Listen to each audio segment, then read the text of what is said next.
Welcome to another episode of Red and Black, where your conservatism is not just the color that you're used to. I'm Lenny McAllister, and I have a message for all the Dutch plants that can only bloom once every 2 to 3 years. You're a little behind the times. They actually have a little blue pill for that. Now, what are we talking about? You're going to have to stick around for the rest of the show. But let's start with the dude over there that's been firing off his gun lately. Jeff Charles, are you a red pill or a blue pill type of person? And there's all entendres with that. I'm one of the few red pill people that actually knows what being red pilled means. Touche. Dr. Metzler, as we're introducing everybody on the show this wonderful weekend, this Halloween weekend, can you scare us up with some Cousin Candy facts when we start talking about red pilling people without doxing somebody? Well, there's an inherent contradiction. Cousin Candy and facts. That's an oxymoron. Should you say Cousin Candy and grifting, that would certainly be appropriate. But Cousin Candy and facts, no. Oxymoron, she would know facts if they slapped her in the face, or if such facts were planted in a Dutch plant. So, I'm leaving that alone. By the way, I'm actually going to take a step back this time around. Melanie, I'm going to you because these two are kind of hating on Cousin Candy a little bit, and I guess I started it. But if there's ever a weekend for candy, it's Halloween weekend, right? I legit have my light off every year. So, and I've lived where I live for years, so I'm sure that they know that, like, I'm the house that you don't come to for candy because I don't do Halloween. Although I will say that I'm a big fan of dressing up, so I'm always conflicted. Like, I like to play dress up, but that's probably with that type of talk. One year I was Storm, and another year I was Wonder Woman, and 2 years ago I was a wind-up doll. I'm going to dress up as critical race theory so I can terrify all the conservatives around here. Why do you have to do that? Why do you have to do Why that? not? Do we really want to start off the show with me dissing critical race theory and telling you all the ways that it's horrible for a classroom environment?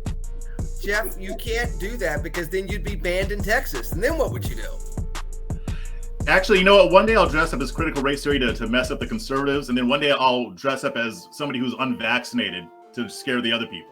Well, hold on. Then you'd be Kyrie Irving, and you'd be out of a job with the Brooklyn Nets. That's true. But that I don't have a job with them, I'm not really losing anything. That's true too.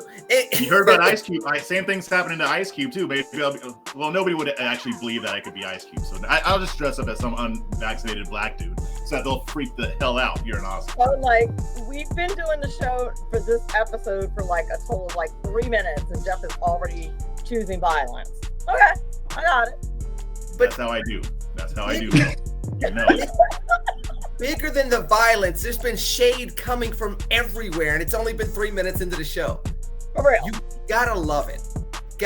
So, speaking of shade, Dr. Metzler, one thing we love about you, let's just be real, is the fact that people doubt you because, you're not 6'5", and, you're not spry, former NFL player. So when you say you're going to throw shade, people just really don't know what you're talking about until it goes black, like straight up black, total eclipse, right?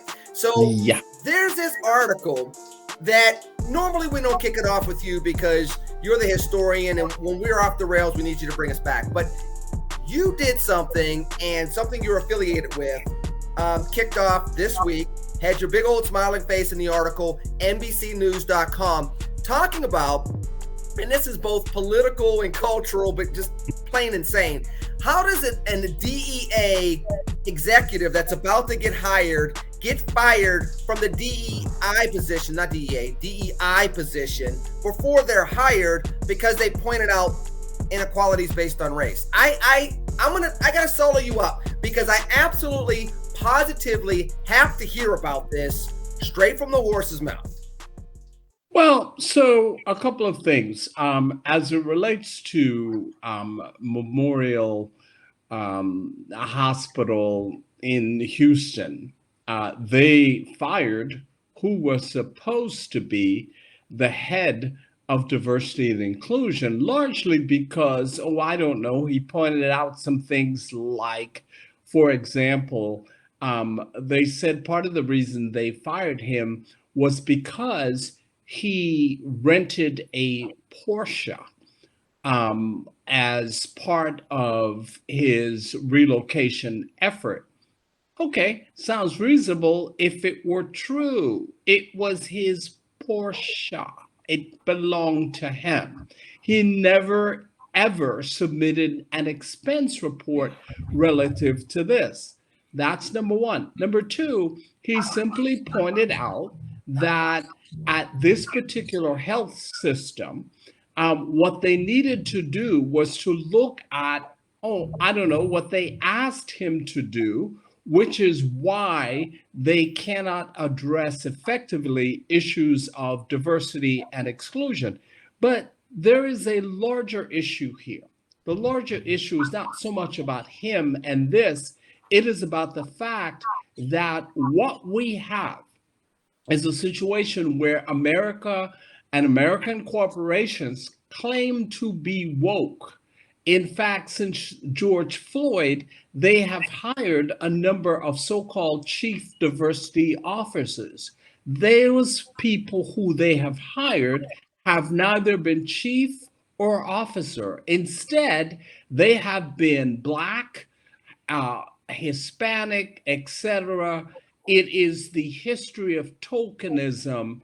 And in fact, in this particular situation, Americans' chickens have come back to roost. Hey, Dr. That's the Metz, situation. I'm going to read the article. That's why I took us off the screen for just a second at the very end, not the whole article, mind you. I can't read Sure. well, but I'm going to read the last paragraph because I did get through high school. On the screen, it says, but companies started plucking individuals from other jobs, marketing or sales or operations. And because they were a person of color, it was like, hey, you're the DEI officer. So they put people in these positions with no experience in DEI and call them diversity officers. And they gave them no resources. And it's almost like, okay, we have one. Let's check that box.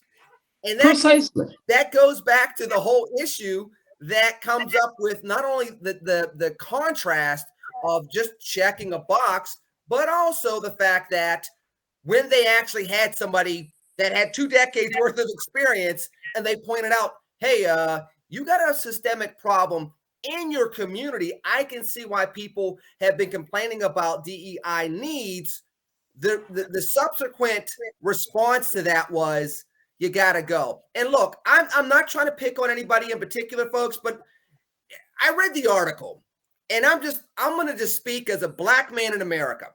When I read that the HR individual that was commenting in the article had comments, what's the first thing you think I did, Jeff? What do you think I did when I saw what her name was?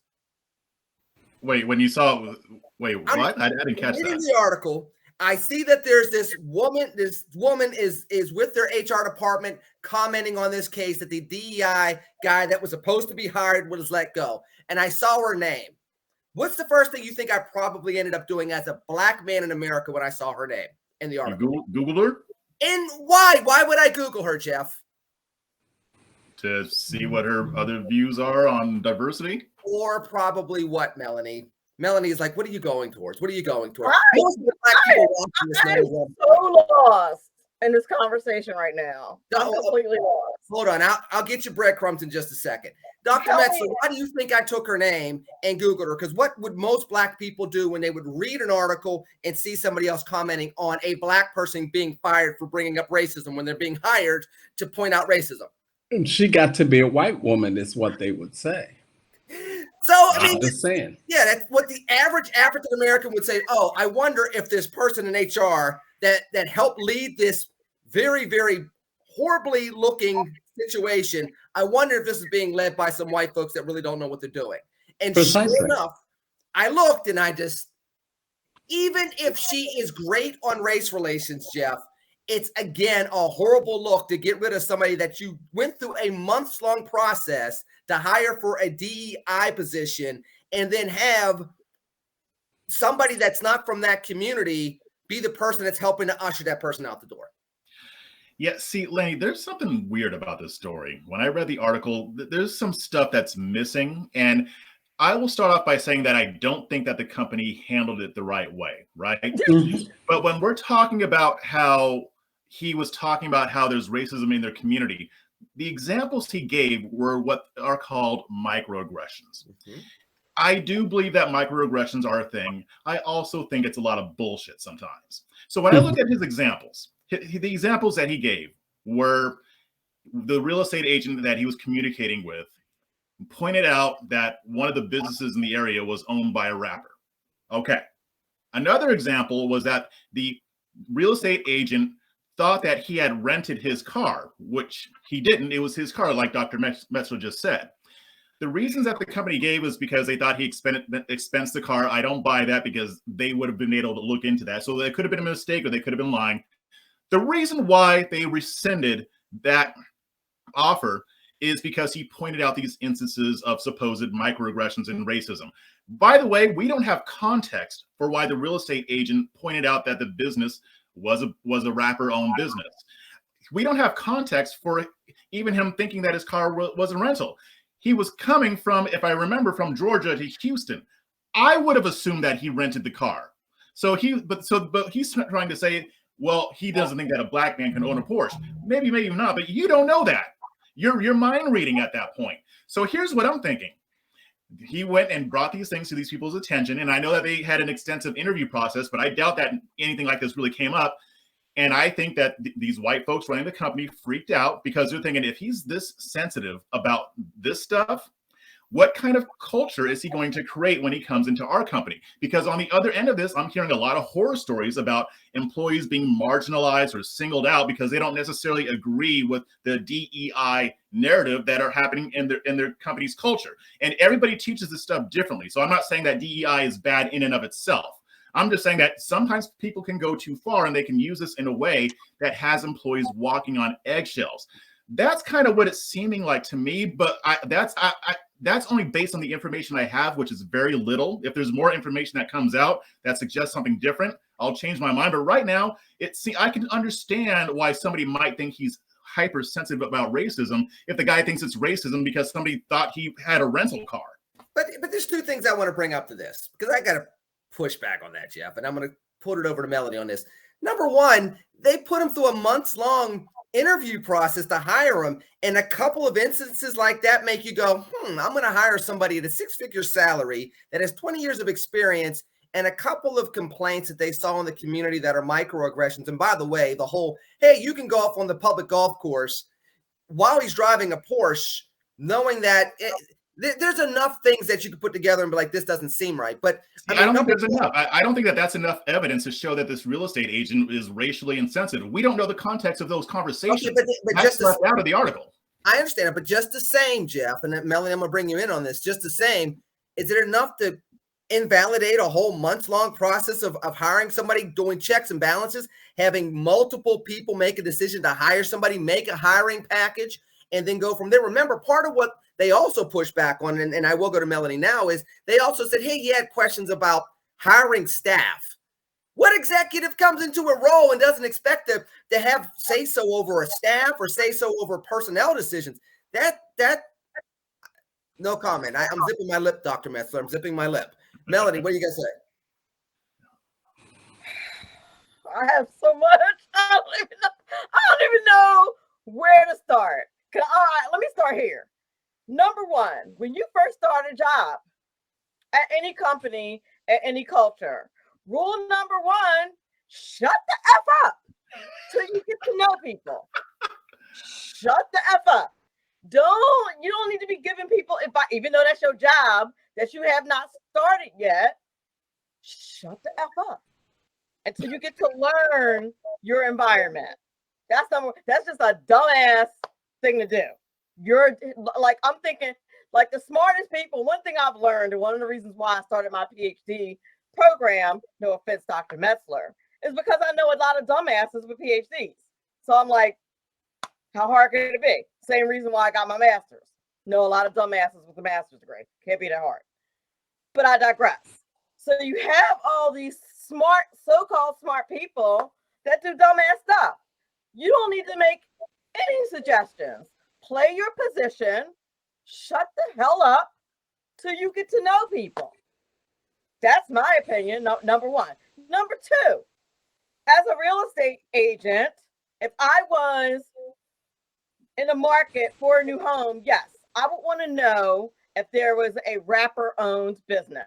Has nothing to do with race. I don't care if it was Eminem, Vanilla Ice.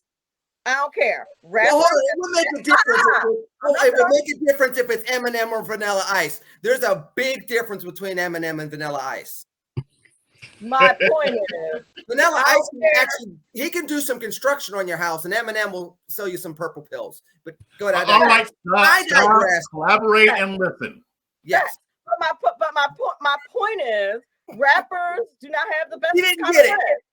They don't have the best kind of friends. They don't have the element that I would want around my children or around me, for that matter, because of the environment of rappers and musicians. I would want to know that. It has nothing to do with race. It doesn't have to have anything to do with race. For real. And can I just say this? I'm over even having positions like people who are there for diversity. And I think it was mentioned in the article about how offensive it was to ask, like, how many Black people do I have to have? Right? Like that was like something offensive. But one of the first things Black people complain about when they're in an organization is they only have one Black person there. Well, a natural question is, well, how many do I have to have for it to be legit? What we're supposed to be aspiring to, I thought, was equality, to be evaluated based on our experience, to be evaluated based on what we bring to the table, and having race have nothing to do with it. But what I see with the diversity executives is that really what we're trying to do is somehow even the playing field by considering us a little more because we're Black. And that's not really fair. That's not what DEI. Okay. That's not what DEI does. DEI does not do that. Go ahead, Dr. Metzler. Okay. So first of all, relative to context on this article, here's the thing. First of all, he was not a real estate agent. He's not a real estate agent. He's a relocation specialist.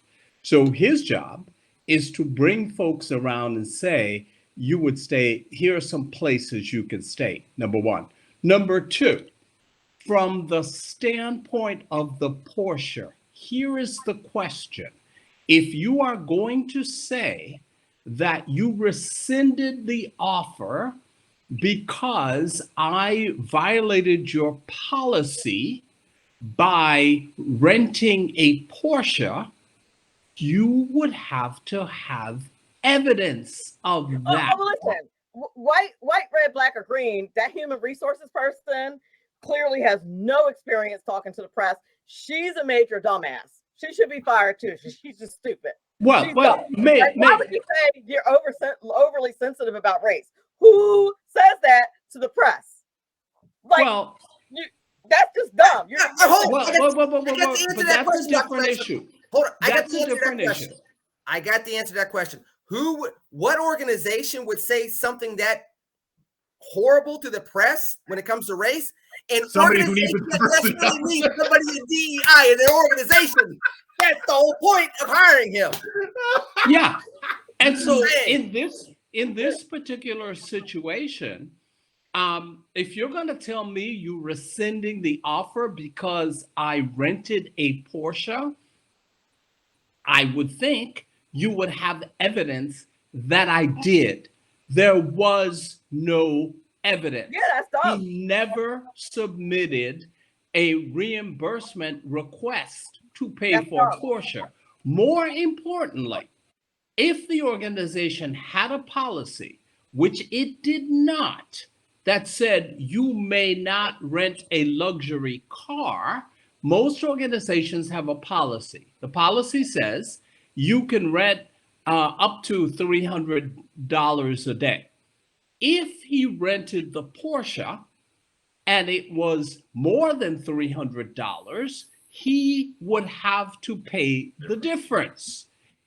In addition to which, but that's if you're also going to, still a dumbass thing to do in a new job. Let's just say that. But go ahead. what was a dumbass thing to do? What was that? Say that again. I said that's still a dumbass thing to do at a new job. If that was what he did, it's just dumb. Yeah, Like, but No, he owned the car, he though. He didn't is even the rent it. owner of the Porsche. He owns that. And so the question becomes, Mr. Relocation Specialist, why did you report to the organization that this guy rented a Porsche? And from an HR standpoint, I'm sorry, you're supposed to be an HR coach. If these were issues, you discuss those issues with him rather than simply rescinding the offer. And to the question that you asked Melanie, because I said the comment about how many do we have to have. Here's what, right. So here's what organizations say to me all the time. How many Black people do we have to have until we are finished with this diversity stuff? Do it's you a legitimate question. If we're not evaluating people based on the merits, and we are considering color as part of what we're considering, But we're not. No. No. What you're now saying is No. we can't just evaluate people based on the merits No. of their resume. We have to consider their color too. No. So how many? No, because here's no. the thing. How many Mr. before y'all Metzger, put up? How many? Hold on, because Jeff is going to get a kick out of this, and I got a question for you after this, Jeff. You said recommend. Well, I wanted to hear Metro finish his point, though. No, I know, but hold on, because she said something about resume, and it just clicked me back to last week's conversation. You're the person that said you can't even go by the resume because if they have an ethnic name at the top, that's their dumbass fault, regardless of their criteria and the qualifications they have. If you don't have if you have an ethnic sounding name, that you disqualify yourself on that too. So this kind of goes back to Dr. Metzler's point. If you can't, you're almost saying that you got to do it a perfect way, and some would say in a white Eurocentric way in order to get over. I'm sorry. I mean, when you said that about the resume, the first thing I went back to is the conversation about the names at the top of the resume. One has Shaniqua, one has Susie. Susie gets the in-person interview so quick, Shaniqua doesn't get her phone call back. And if that's truly a problem, just based on a name, that's why you have a DEI officer. And, Dr. Matt, I didn't mean to cut your point off, but we're having a similar conversation over things that are systemic. And to me, part of the problem, and I do want to pivot to Jeff and get back to Dr. Metzler, is Jeff isn't part of the problem. The fact that a relocation specialist was believed one white person's word over to another white person versus anything that had to do with facts. It was very provable. Was it going to be on an expense report or not? Oh, he didn't submit an expense report, so maybe it was his car. No, it was one person saying another person thing, and because they have a certain kindred, it was believed versus going down the road of evidence to see if it was true or not. That's but the thing is that in the article, though, in the article, hold on, Melanie. In the article, it doesn't say that the relocation specialist told the HR person that he had a Porsche. What it says is that he commented to this guy Hill, "Oh, that's a nice rental car that you have." And then Hill took that as a microaggression. So I don't think that there was any communication between the two. At least that's not in the article. Okay. So So it sounds like somebody made a mistake and thought that he may have rented the car. Honestly, I think what's happening here is that the company, the real reason is because they thought he was too sensitive about race, but they were trying to add other stuff on to make it sound like it was more compelling. And this is where I agree with you, Lenny, where they didn't handle it the right way. Because here's my thing: if you have those concerns, and if they were kind of suspicious because of what he said, I can understand that, because like I said, that's not enough evidence of racism to me. But I would say, if you spent all that time interviewing him and you liked him, why not call him in and have a conversation?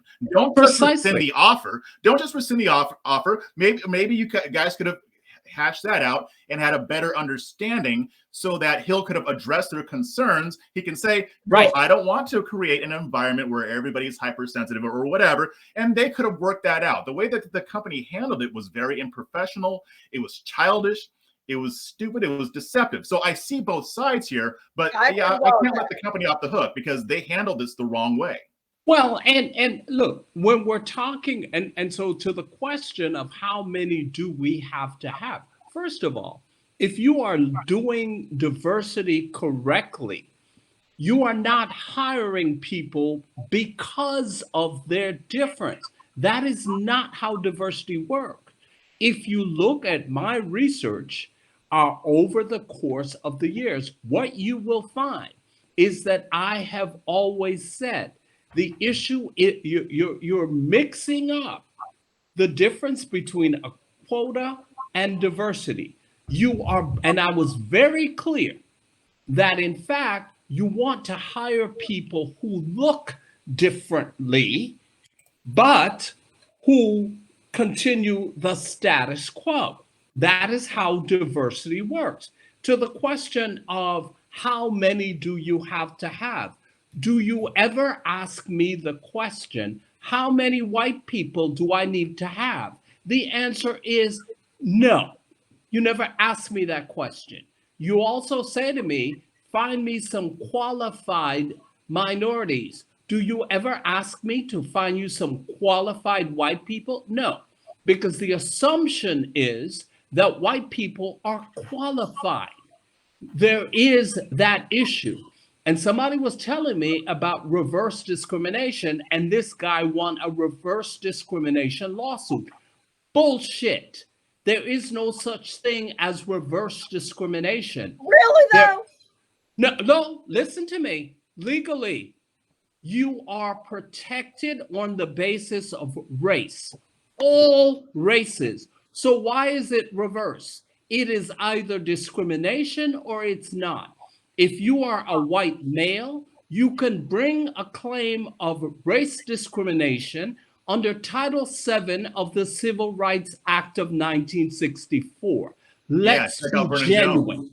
Let's be genuine. Stop all that bullshit about, oh, well, it's reverse. It is a special kind of discrimination. Hell no.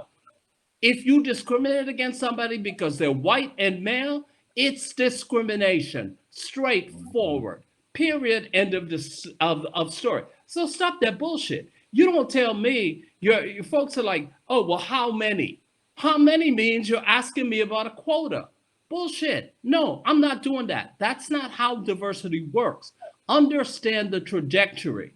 Understand that the reason affirmative action did not work is because people took affirmative action to mean you must hire me because of my race, color, religion, sex, etc. Executive Order 11246, which was signed by Lyndon Johnson, never says that. So stop playing that bullshit. So by the way, go ahead, Melanie, because Dr. Metzler said bullshit like 9 times. So, like, yes. You know he's serious. There is no digressing from that. There is no whine that's going to correct that. It don't matter how many times I say the D word. Go ahead, Melanie. Dr. Melanie, if you want us to start calling you up, you got to. No, please don't.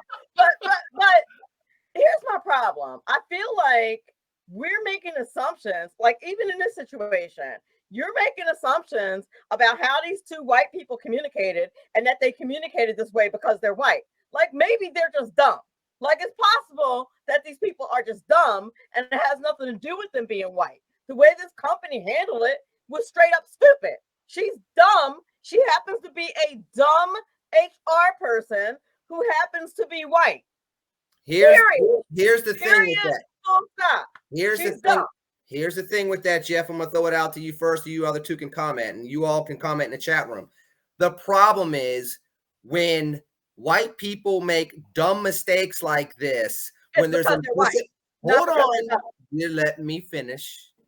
When white people make dumb mistakes like this and implicit racial bias is involved, there's going to be an aggrieved party. And when you're black and you're that aggrieved party, more often than not, it costs you a job, it costs you an opportunity, it may cost you your reputation. And that's where systemic racism comes into play, because it no longer is just a stupid mistake, Jeff. It becomes something that costs somebody something that's going to take a period of time or some sort of redress to address that. If systemic racism wasn't involved, may not be as much in the mix. You see, in this particular case, in this individual case, I wouldn't go with that reasoning, because the thinking generally speaking, you might be right, but in this case, to me, this is where we'll find out whether this company is serious about diversity or not by what they do in the future. Okay, they're not going to give this guy the job. Are they still going to hire one? They say they will, but we know that these companies lie, or they'll put somebody in that place who's just a placeholder or a token, like Dr. Metzler pointed out. It's a huge issue, especially in the tech industry, which claims to want all this diversity, but they pay lip service to it. Realistically, I mean, this whole woke capitalism stuff is only done for profit. It's not done because they actually want to make a difference. I mean, it was a few months ago, and I got to see if there's an update on this. This Black account, not an accountant, but he was a financier or something like that. He actually looked at all the money that was pledged by all of these businesses back shortly after George Floyd was murdered, and he said, as of, I think it was like in the middle of this year, he said, as of now, like, it was a very small percentage, like less than 5% of that money that was promised by all of these companies has either been spent or even allocated towards a budget, towards the cause that they said that they would support. So I think that's what the issue is here. I mean, yeah, I do think that there are racial issues when it comes to hiring in a lot of companies, because they themselves have admitted it. But are they actually serious about fixing it? We can't just assume that there's no racial bias here, because that'd be silly. If they're admitting to doing it, then yeah, there's an issue. But do they want to fix it? That's the problem. And I don't think that they do. Go ahead, Melanie. I know you want to say something. I'm trying to understand why we can assume racial bias just because people are white. And also, by the way, because they admitted it, because they said, yeah, we have been racially biased. Yeah. While we're talking about George Floyd, when was that decided that was a racial issue? I don't believe that was ever. No, that's not what Jeff. That's not what Jeff said. But George Floyd's name has come up a couple times in this conversation. What? Yeah, because they exploited his death to try to pretend like they care about Black people. We're hiring so many DEI people was because of George Floyd, and that issue was never determined. No, we're not. No, we're not. We're not hiring. All this stuff didn't jump off because specifically of George Floyd. Let's be clear. It jumped off because of all the protests where everybody said, you know, we've had multiple incidences of issues involving race. Let's not act like from 2017 to 2020 wasn't filled with tiki torches and inappropriate comments and everything else. And the George, come on, you're acting like you don't remember Charlottesville. Come on. Are we that weak of a people? We went through slavery and we went through being ripped from our homeland. We're not going back 200 years. Have our names mispronounced. Really though? We're not going back 200 years, Melanie. We're going back to what led to people shifting and pivoting their thinking. And it was the George Floyd tragedy that made a lot of people rethink race in America. And as a result, because that had nothing to do with race. Well, I mean, from the point though, right? Yeah, I mean, the issue and the reason people keep bringing up George Floyd, if you ask the head of corporations, etc., why they're focusing on diversity, the CEOs will tell you, after George Floyd, I feel like we're not doing a good job relative to race. We are not evaluating whether or not they're correct. We are simply stating that, in fact, that's what they've said. And let me be clear. Listen, as an academic, when I was told that my work relative to looking at issues of race, looking at issues of socioeconomics, diversity, etc., when I was told by my colleagues that, in fact, you're brilliant, you do such great work, one does not mean to be unkind, but why would you focus on those issues? It is, I don't know, what we call ghetto scholarship. And the person who said that to me, I said, "You're a feminist scholar, correct?" She said, "Yeah." I said, "And so your work focuses on bitches and hoes." And she said to me, "Oh, I'm offended." Yeah, okay, yeah, exactly the point. Let's be clear about this. Listen, I am not overly focused on race. I am not overly focused on issues of diversity or exclusion. What I am saying is that in this particular case, they made some very bad decisions. Right, but Absolutely. you're assuming, the presumption is that the bad decisions were made because these people were white. It can't just be that these people are dumb. That's No, what I'm saying. not. I'm not assuming that at all. And we're Lenny also is definitely assuming that. okay. No, No, I am not assuming that. what I specifically said 2 minutes ago. If we rewind the tape, and for all of you watching on YouTube, you can rewind the tape or whatever the kids call it these days. What I said very clearly was, even if people were stupid, when you have implicit racial bias that's underlying so much in American society by way of systemic racism and its impact on American society, that when people make these type of stupid mistakes, there's usually going to be an aggrieved party. It's usually going to be an African American. And when you're aggrieved in those ways, when it comes to these type of things, it usually ends up costing you a job, like it did in this instance, or it costs you something tangible. So when you start looking at why African Americans, the old axiom, you have to work twice as hard to get half as far, it's these type of things that come up. And for everyone that you see in the NBCnews.com article, there's 100 of them that you never hear about. And if you don't acknowledge that it's there, maybe by hiring a DEI executive, I won't poke fingers and eyes, but believes in microaggressions. Or, well, are microaggressions real? Microaggressions are real. You know, you can't go up and tell somebody you want to touch their hair. People don't go up to blonde women and say, "Oh, your hair, our hair is a different texture." Why not? Because our hair is a different texture. If you've never been around a black person before, why is that so horrible? It's you were the first black woman I've seen that actually defends that. You got that right. Why is that such a horrible thing? When my white friends ask me questions about being black that only I can answer about being black, I take it as an opportunity to educate. I said, Melanie, person. They don't know.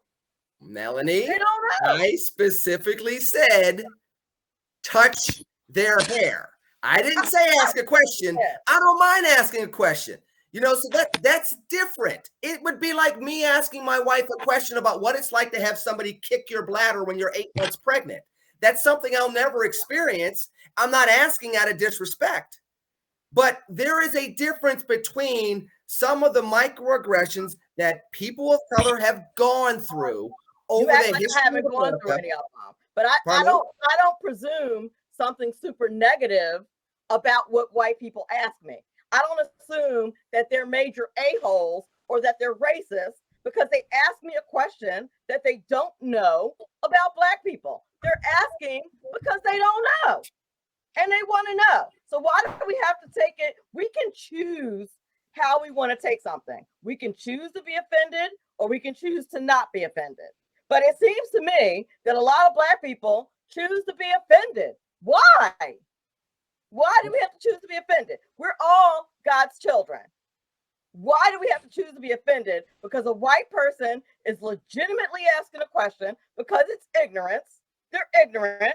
They don't know. But you don't have to impugn a negative motive because they don't know. And I leave myself very open for my white friends to ask me anything about being black because they don't know. And I think it's a good thing that I don't take offense to them asking me something about something that is exclusively black, like the texture of my hair or how I get my weave done or anything else that has to do with exclusively being black. How are we going to learn to love each other if we don't know about each other? And if we don't allow our white brothers and sisters to ask us questions without assuming it's racist or being offended. Why? I legitimately do not understand that. Because you're missing the word. The verb that I'm using is touch, not ask, touch. And there is a difference between asking somebody about how one does one's hair and going up and saying, your hair is so pretty, and petting your hair like you're a puppy dog. There's a big difference. Knock somebody out. I don't know how they You don't see that. You haven't talked to a whole lot of black women that have gone through that. I'm going through that. I'm the only white black person in an all-white school. I've been through it several times. I had a white girl tell me when she found out I wore makeup, I didn't know they made makeup for black people. You know why? Did you start touching your face to see how it felt? Not because she was a racist, because guess what? She didn't know that they made makeup for black people. That's true, but I would bet money that if she came up to you and started touching your face with that makeup, you would have knocked her out. No. Now you should ask permission. You shouldn't just assume. That's the thing, they don't. They don't ask permission.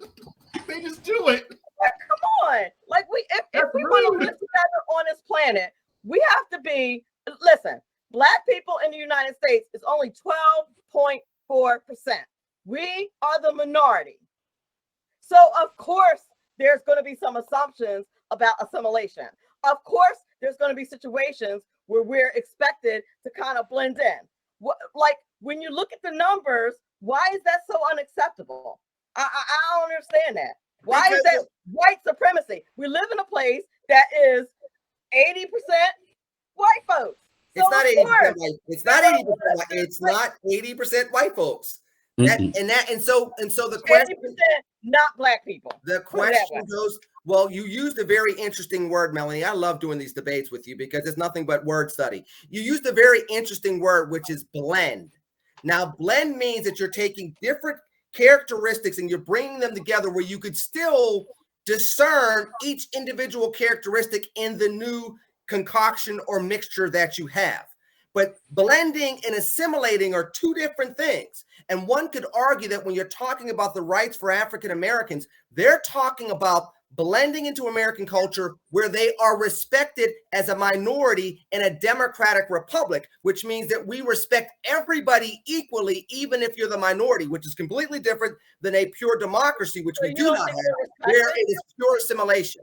You don't think we're respected as black people. And what does that respect mean? I don't feel like I'm disrespected. Yeah, as a black woman. We're talking general. We're not talking about individuals. I don't think that individually I feel like I'm disrespected as a black man everywhere I go. But we're talking about societal trends, Jeff. And so when we talk about these things, whether it's DEI or diversity issues or affirmative action in the 70s and through the 80s and early 90s, we're talking about a societal term. And Jeff, you brought this up last week where you said, look, we can always find the exemptions to the rule or the exceptions to the rule, but it goes back to the rule. What are the societal trends when it comes to these type of issues? And unfortunately, you got two Americas where in some instances we're going in the wrong direction on these things because we're having conversations we should have gotten over 35, 40 years ago. I feel bad about this, but I'm this whole thing. I'm just trying to think. I'm imagining what would happen if I just went up to a blonde-haired, blue-eyed woman and just started messing with her hair. Just don't know her. Just well, first you would be in jail. Imagine the comedy that would ensue. You would be in jail. Yeah, this is me being cynical. First of all, Jeff, Karen would probably call the police on you, and then you'd be a video. That's me being cynical. I apologize. My point is this though, right? Isn't this all part of the memes that we're working through, Dr. Metzler, where everybody is now getting more and more tribalized? And I understand Melody's point. We're becoming more fractionalized where we're not trying to understand each other. We are almost more going to our separate corners than we are coming together as an American society. And that can be extremely problematic 20 years after 9/11, bad economy, during a pandemic. This isn't a good trend. It is not. And in fact, we are not, I think, we're no longer Americans. We are tribes. We are in a situation where we are moving to our tribal corners. And so by being tribes, do we expect to really be able to address all of the issues relative to being Americans first and different second? No, because we're tribes. This is a very tribal culture. All of our discussions or politics are grounded in culture, wars. They are not grounded in substance. And it is both the left and the right. It is not just the left and it's not just the right. I mean, this something that we need to consider. Look, on the issue of race, I think race should be discussed for what it is. One of the elements of how people are and who they are. I don't think it is exclusive. And so I don't apologize for my race. I don't expect anybody to be able to apologize for their race or their gender or whatever the particular situation is. But I do think the larger issue is tribalism. We are a tribal America. So the issue of there isn't a Black America, there is no white America. Yeah, there is a tribal America. That is dangerous for a democratic republic. It is dangerous. It is what will make a democratic republic sink. We're on the brink. And I think that's really what the focus needs to be. Jeff, what are you thinking? This is something that I've been harping on for a long time. I mean, we can call it tribalism, which I do. I also call it team sports. We have this team sports mentality where we always have to defend our team no matter what we do. Or we have to subscribe to every single talking point that the majority of our team believes. Otherwise, otherwise you get ostracized or you get criticized or people hate on you or whatever.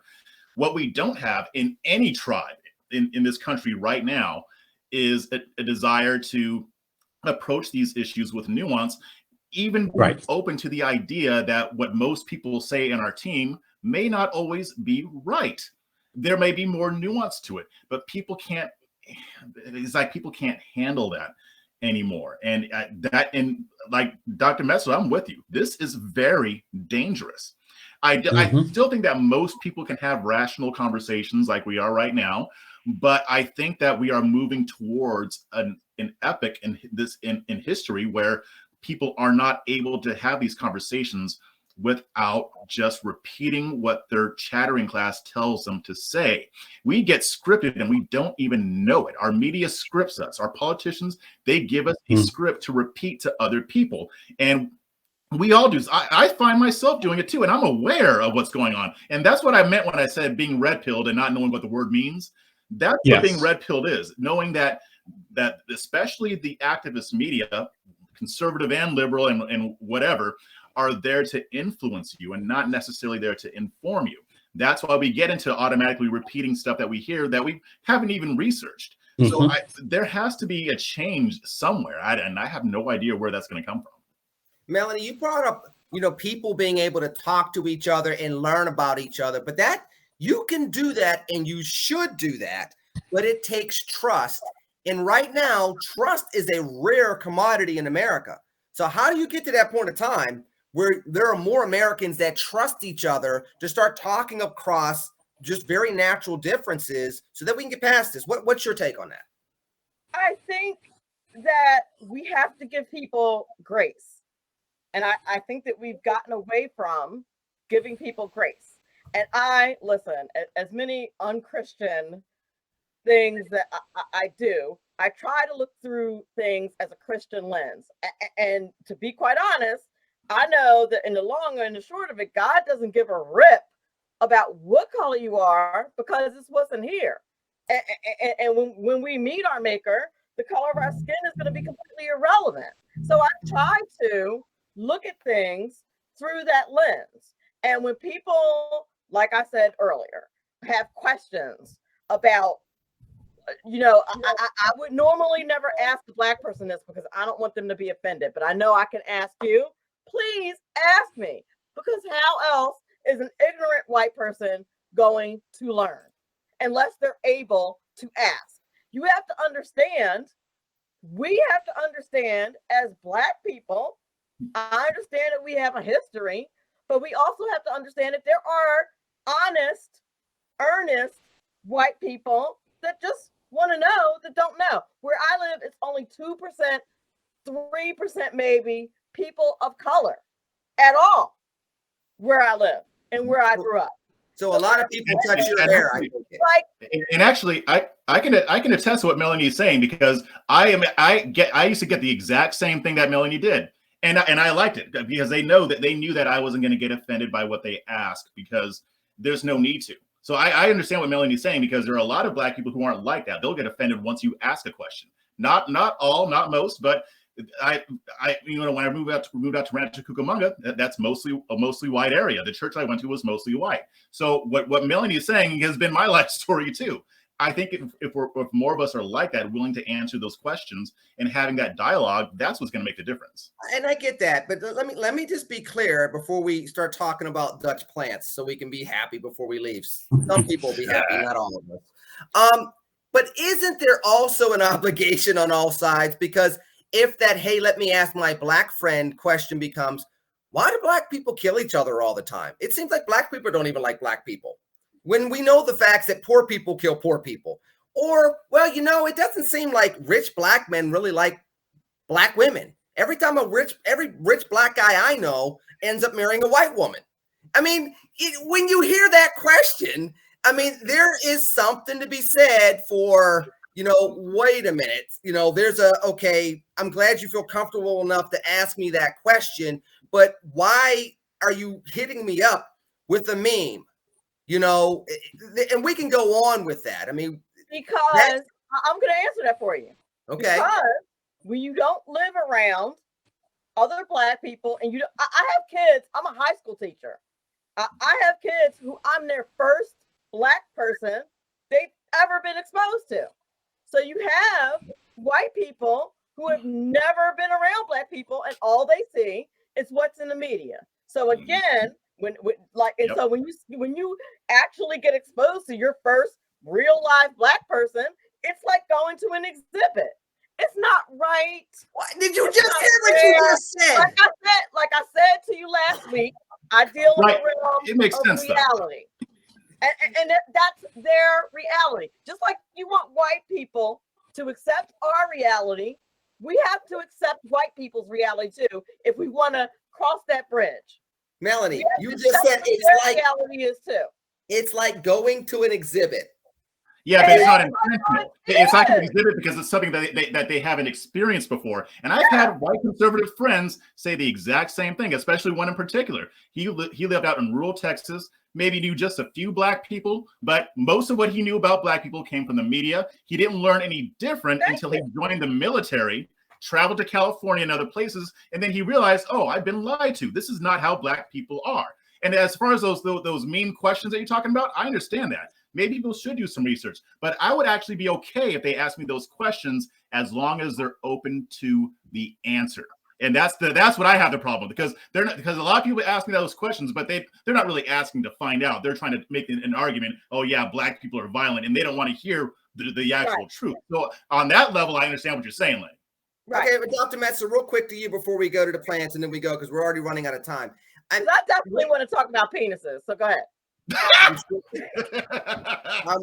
I'm sure you do. Dr. Metzer, I don't feel like I'm going to. There are distractions. Hold on. Go away. Get out of here. Go away. Very quickly. The exhibit phraseology, though, I would never think that I'm going to an exhibit if I saw an Asian American family, or if I saw a family from India. I wouldn't automatically make certain stereotypes and say, well, let me ask you this question, Indian American friend. Why do so many Indian Americans work at Dunkin' Donuts? I mean, I would never ask that type of question when Black people, but let's just be real. When Black people get asked certain questions, they're meme type of questions like that. And we're expected to have an exorbitant amount of grace when there's just flat out stereotypical behavior being thrown right in our face. Yeah, and look, the exhibit, to me, as someone who's very particular about language, matters, and so I would not use the exhibit piece. I find that I don't find that particularly helpful. And to the So you're talking about the question, rapper Exhibit. and so to the question, and I think, Lenny, you make a good point. Why do you all work at at Dunkin' Donuts? So why y'all always up at 7-Eleven? Because they own those places. Okay, but I am not going to. That is not a conversation that I'm going to have. Because frankly, I don't care. I frankly don't care. And it's a stereotype. You gotta come in with a certain level of respect, I would think. And I'm gonna stop right here. We can continue this like we did last week, but as you're wiping your face, you're the one that wanted to talk about these rare, exotic, erotic Dutch plants that sprout only once every 3 years, which means that somebody's wife isn't very happy. How did you find this story, Melanie? And you got like 30 seconds to tell us how and what. By the way, 2 of you brought this story up. And I'm just going to start. I don't even want to see your internet searches after hearing this story from you 2. But go ahead. You can go first, Melanie. Don't send me show prep information about penises before I've had my coffee. I'm just saying. But listen, and the more you read about the plant, like the worse it got, at least in my 13-year-old mind, because I'm around teenagers all day. but listen, I found it very interesting from a scientific perspective, and it is just my hope that anyone I'm dealing with gets an erection more than once every 3 years. That's all I'm saying. I'm gonna let the guys off the hook with this, just because we should. Jeff, we're ending this is giving me a throbbing headache. I'm sure it is. And by the way, if you bloom for more than 4 hours, you should go see a doctor. Somebody needs to tell that plant that. Jeff, fresh perspective. What you got going this week? If I'm blooming for more than 4 hours, then she needs to go see the doctor. Oh, I mean, I'm sorry. Oh my fresh God. perspective. That's my show. And that was my fresh perspective there. Yes, I will be going live again this Tuesday. I know I've been slacking on the live streams lately. I've been busy, but I'll be back on Tuesday. I've got some interviews lined up, so I'll be back on track. Also, I had a fire interview about a local politics issue here in Texas that you're going to want to listen to. So I'll be dropping that soon. Melanie, real quick, what you got going this week? I have news about the show Money Talk with Melanie, which has been on hiatus. Save the date, December 2nd, 2021. Fantastic. Good to know. You can also catch her on Newsmax. She was just quoted in an article recently talking about Newsmax there as well. Dr. Metzler, what part of the world are you going to be in this week? Well, I would just say watch New York City this week. Exciting things with the race for the mayor of New York.